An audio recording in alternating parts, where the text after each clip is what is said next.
La parole est à Monsieur Charles de la Verpillière.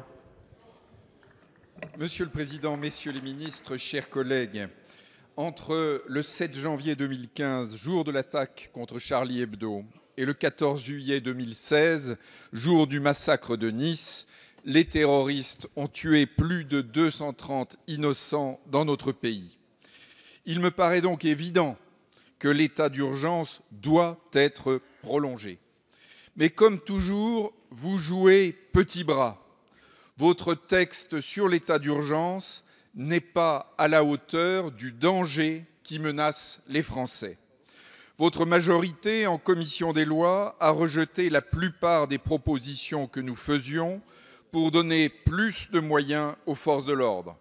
Vous ne voulez pas non plus admettre que le travail remarquable de ces forces de l'ordre n'a pas de sens si les terroristes débusqués ne sont pas ensuite mis hors d'état de nuire par la justice.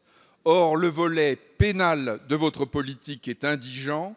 Nous savons bien pourquoi, après 4 ans de laxisme judiciaire. Enfin, la meilleure loi du monde ne vaut rien si le gouvernement n'a pas la volonté implacable de l'appliquer jusqu'au bout. L'auteur du massacre de Nice avait été condamné en mars pour violence.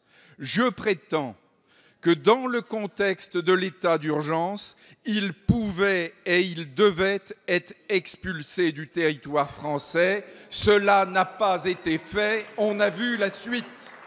Plus généralement, Monsieur le Premier ministre, vous reconnaissez vous-même que nous sommes en guerre. Dans une guerre, il faut nommer son ennemi. C'est l'islamisme radical, des fanatiques qui se moquent de pratiquer paisiblement leur religion. Merci, Monsieur de la Verpillière.